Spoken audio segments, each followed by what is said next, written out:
Hello everyone. In this video we will see the armature reaction in DC machine, and also we will discuss about the demagnetizing and cross magnetizing conductors and how to calculate that demagnetizing and cross magnetizing conductors. So first let us see what is armature reaction. So in case of DC generator, as we are knowing, the purpose of field winding is to produce the magnetic field, and that magnetic field which is produced by the field winding is called as the main flux, and the purpose of the armature winding is to carry the armature current. Now as this armature winding is not provided for the purpose of producing the magnetic field, but the current in the armature winding will also produce the magnetic fields, and that is called as the armature flux.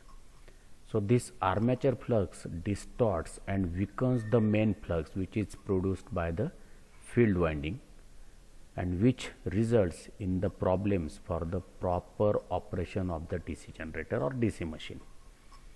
So this action of armature flux on the main flux, that is called as the armature reaction. So as we are assuming that the only flux which is acting in a DC machine is that flux which is due to the main poles, that is called as the main flux. But current flowing through the armature conductors, that is also producing the magnetic flux, and that is called as armature flux. So this is the main flux which is produced by the field winding, and this is the armature flux that is produced by the current flowing through the armature conductor.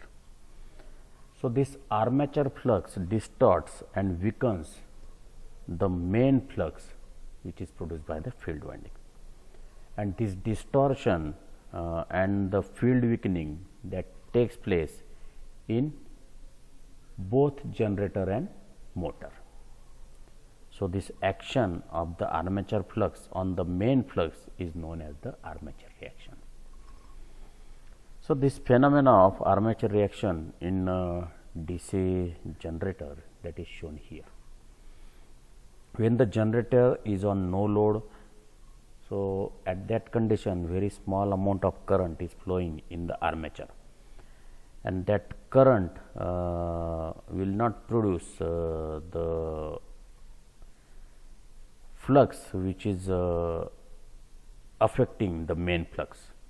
So but when the generator is loaded, then the current flowing through the armature conductor is very large, and that sets up the large flux, and that flux can distort the main flux. So that is the effect of the armature flux on the main flux. So that will result in the unequal distribution of the flux, which is the actual effect. This is the armature flux, this is the main flux, but due to this effect of armature flux, the main flux is distorted. So this flux is having unequal distribution, and that unequal distribution results in two effects. First one is the main flux is distorted, and second, due to higher flux density, saturation sets in. So means increase in the flux which is less than the decrease in the flux under poles. So in that case, the weakening of the flux due to armature reaction can be resultant, and that depends on the position of the brushes also. So first let us see what is geometrical and magnetic neutral axis, that is GNA and MNA. So the geometrical neutral axis is the axis that bisects the angle between the center line of adjacent poles, as shown here. This is the GNA, and these are the two adjacent poles. So means clearly it is the axis of symmetry between two adjacent poles,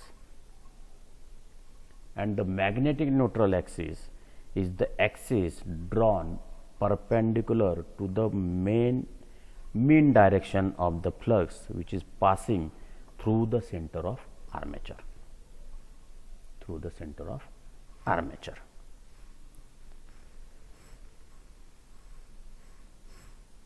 So in that case, no EMF is produced in the armature conductors along this axis, because then they are not cutting the flux.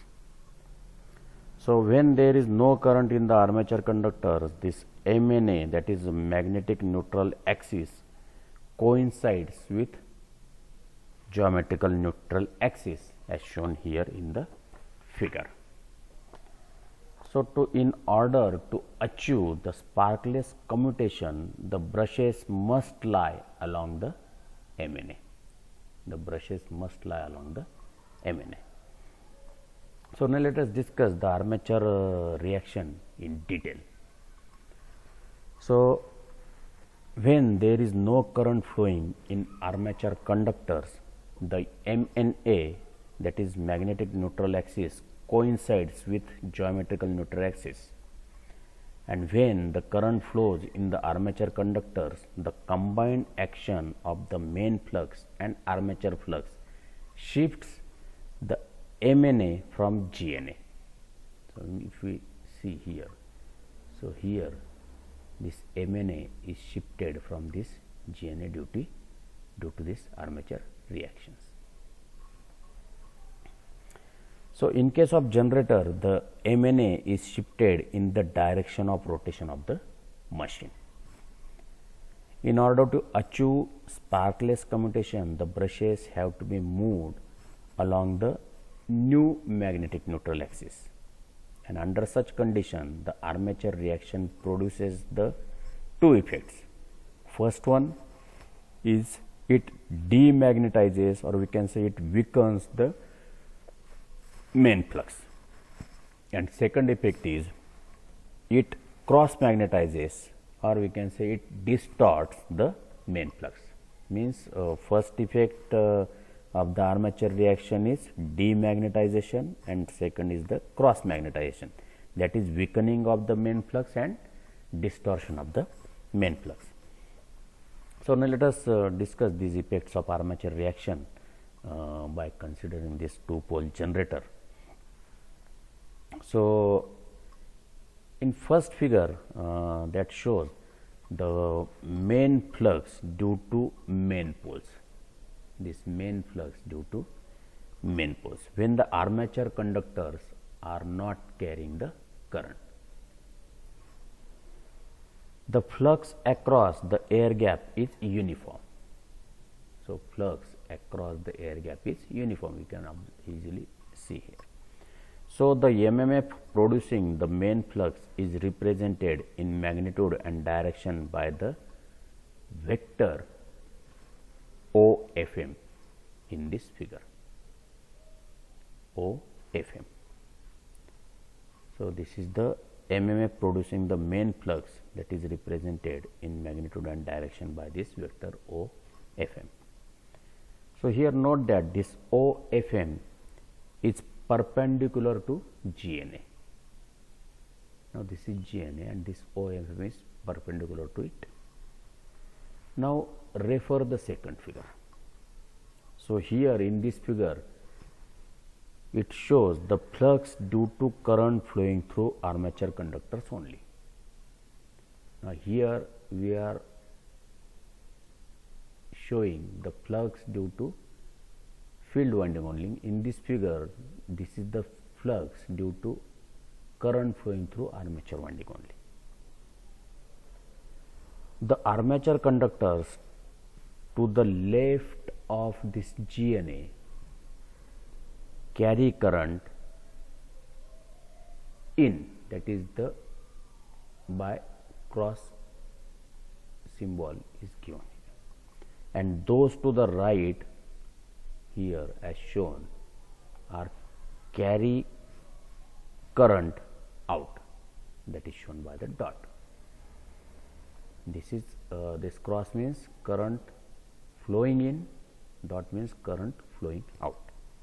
So the direction of the magnetic lines of the force can be found by the corkscrew rule. So it is clear that armature flux is directed downward parallel to the brush axis. So the MMF producing the armature flux is represented in magnitude and direction by the vector OFA.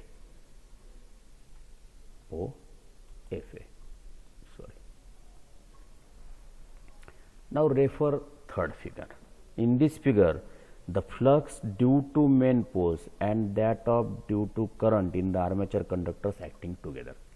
So here both fluxes are shown. So the resultant MMF or the resultant MMF OF here, the resultant MMF OF is the vector sum of OFM and OFA as shown here. So since magnetic neutral axis is always perpendicular to the resultant MMF, this magnetic neutral axis is always perpendicular to the resultant MMF, the MNA is shifted through an angle theta. This MNA is shifted through an angle theta. So note here that this magnetic neutral axis is shifted in the direction of rotation of the generator.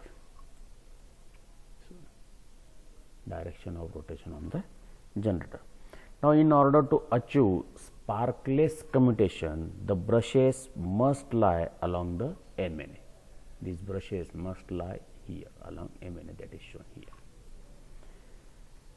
The brushes are shifted through an angle theta so as to lie along the new MNA as shown in this figure. So due to brush shift, the MMF FA of the armature is also rotated through the same angle theta. So it is because some of the conductors which were earlier under N pole now come under S pole. The conductors which are earlier under N pole now come under S pole, and vice versa. So the result is that armature MMF FA will no longer be vertically downward, but will be rotated in the direction of rotation through an angle theta, as shown in figure here. Now FA can be resolved into rectangular components FC and FD, as shown here. So the component FD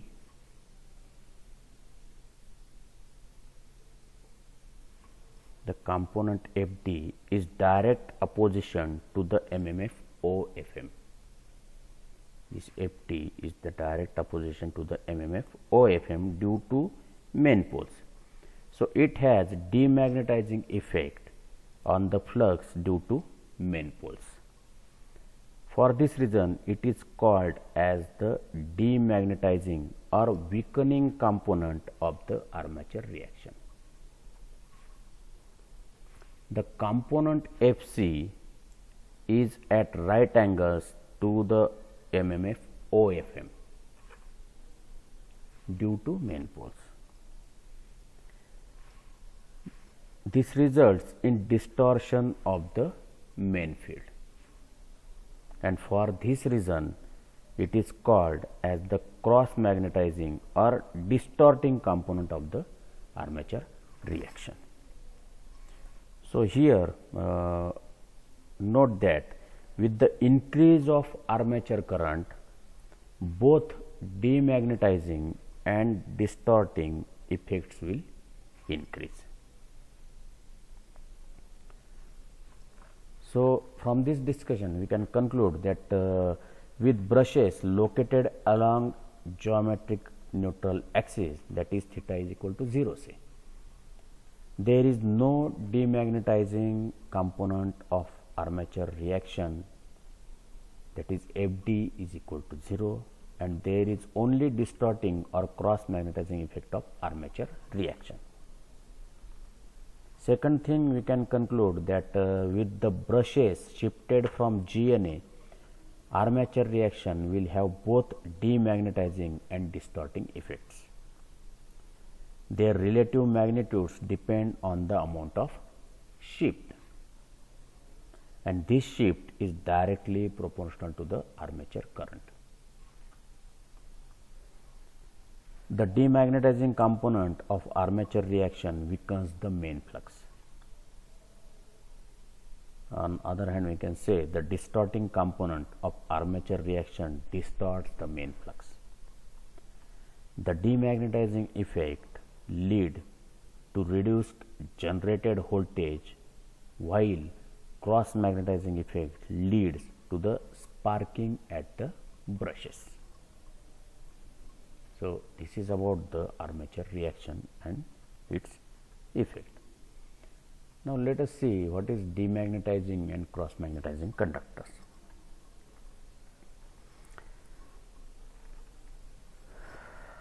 Now, with the brushes in the geometric neutral axis position, there is only cross magnetizing effect of armature reaction, and when the brushes are shifted from GNA position, the armature reaction will have both demagnetizing and cross magnetizing effects. So, consider here two pole generator with brushes shift by an angle theta m mechanical degree as shown here. So, here we will identify the armature conductors that produce demagnetizing effect and those that produce cross magnetizing effect. Now, the armature conductors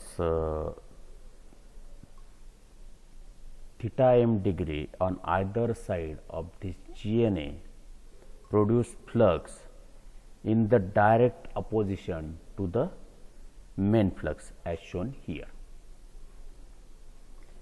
So, means the conductors lying within the angle AOC and BOD, the number of conductors will be same here.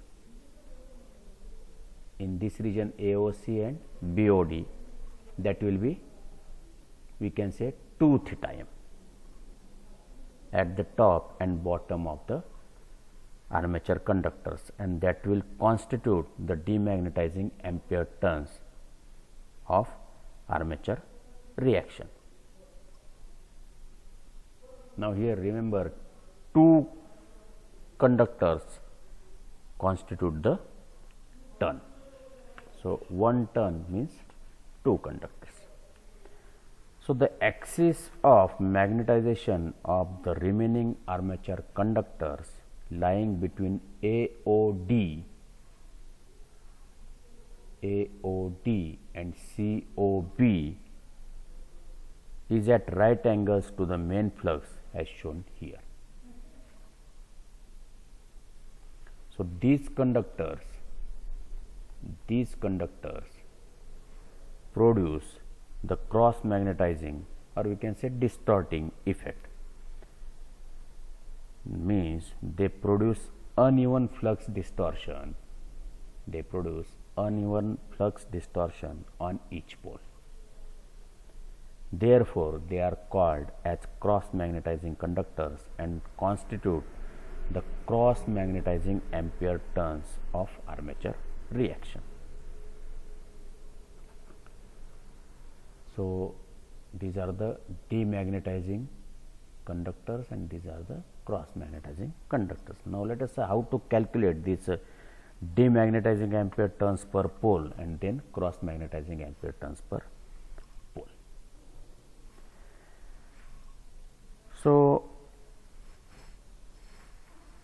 sometimes it is desirable to neutralize the demagnetizing ampere turns of armature reaction, and that can be achieved by adding extra ampere turns to the main field winding.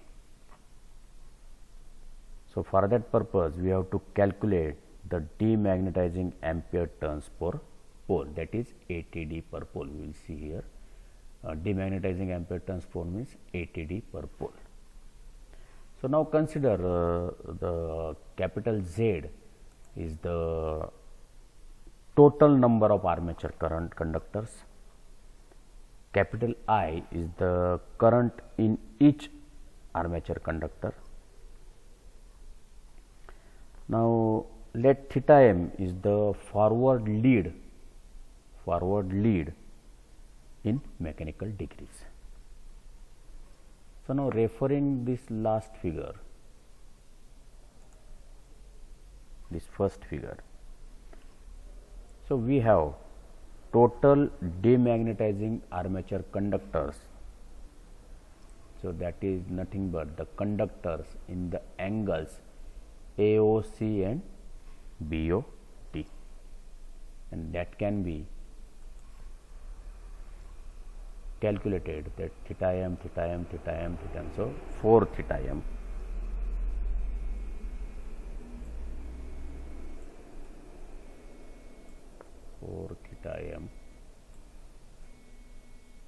That are lies in 360 degree. So, divided by 360 degree into Z, that is the total number of armature conductors. Total number of armature conductors. Now, as we are knowing that two conductors constitute a turn, one turn. So, total demagnetizing ampere turns will be equal to, if we divide this term by 2. So, that will be equal to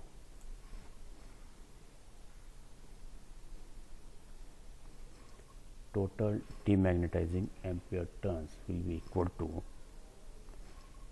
dividing this term by 2 and multiplying by current I. So, that will be equal to 2 theta m divided by 360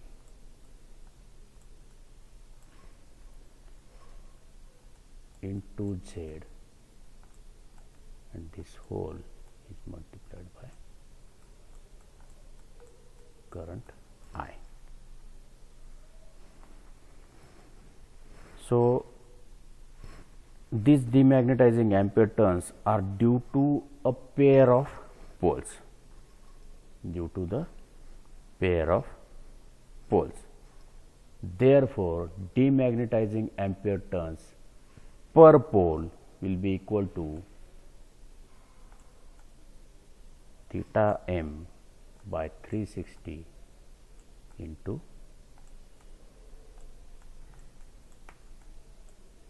Z I. This is due to pair of poles. So, again divided by this term by 2, we will have this theta m by 60 into Z into I. So, now as mentioned here, the demagnetizing ampere turns of armature reaction can be neutralized by putting extra turns on each pole of the generator. So, therefore, the number of extra turns per pole, number of extra turns per pole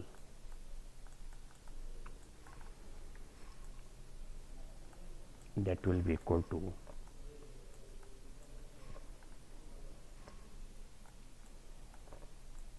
ampere turns per pole, that is demagnetizing ampere turns per pole sorry, demagnetizing ampere turns divided by the current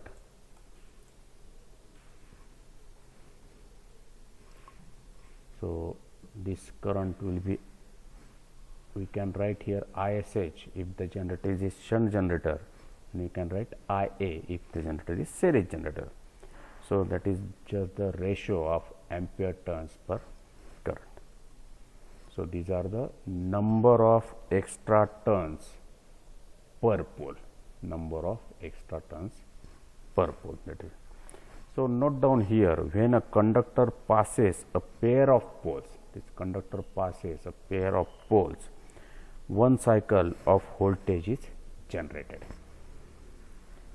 So means we can say one cycle contains 360 electrical degrees. Now suppose there are p poles in the generator. Suppose there are p poles in the generators.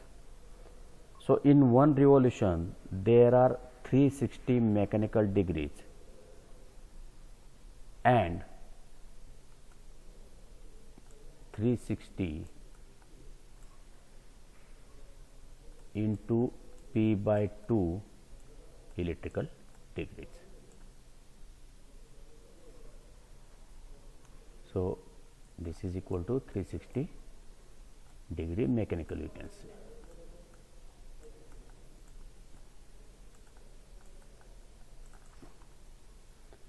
Or we can say 1 degree or 1 mechanical degree, that will be equal to p by 2 electrical degree.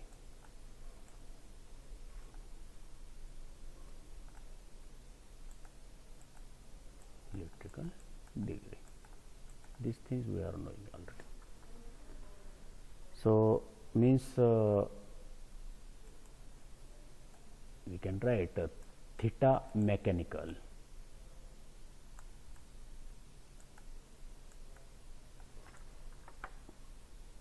is equal to theta electrical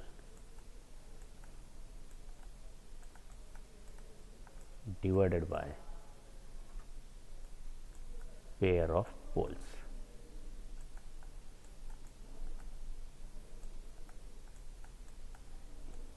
Pair of poles, or we can write theta m is equal to theta e divided by p by 2, or we can write this theta m is equal to 2 theta e divided by p.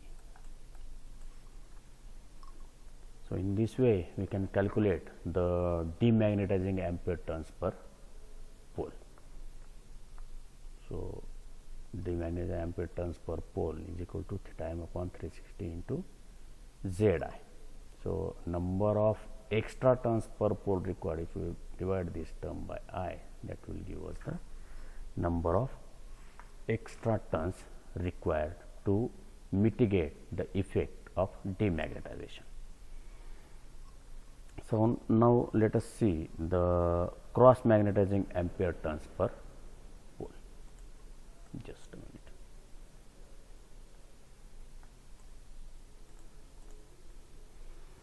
So let us calculate the cross magnetizing ampere turns per pole, that is ATC per pole, we can say.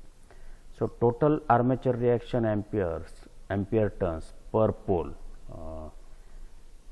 First we will write here total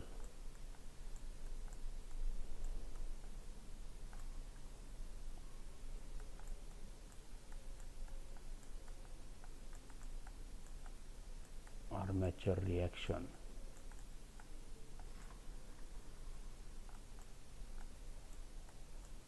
ampere turns per pole will be equal to Z, that is the total number of armature conductors, divided by 2 because we require per pole, and divided by number of pole into current I through the armature conductor, or we will write here that Zi upon 2p.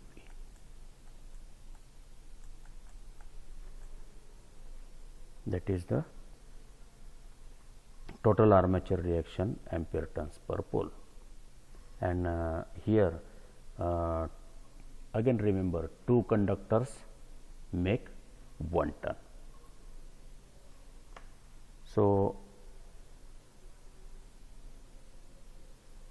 as demagnetizing ampere turns per pole, that is given by that ATD, as we have seen in last slide, ATD per pole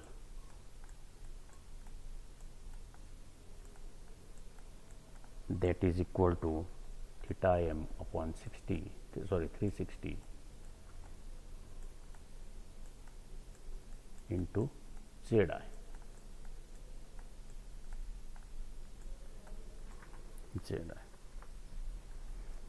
So from this cross magnetizing ampere turns per pole, therefore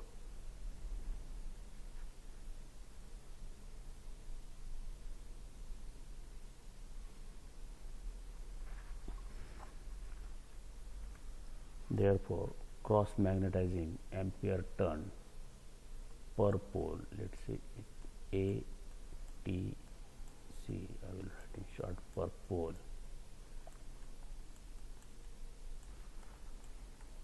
that will be equal to Zi upon 2p minus this term, that is theta m upon 360 into Zi. That is total armature reaction ampere turn per pole and ampere turn per demagnetizing ampere turns per pole. So if we take the difference of that, so that will give us the cross magnetizing ampere turns per poles, that will be equal to, this Zi will be common, and in bracket we can write 1 upon 2p minus theta m upon 360.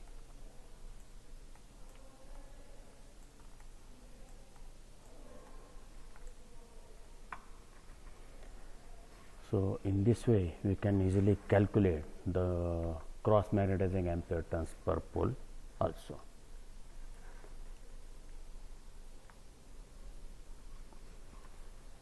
So here in this video we have discussed about the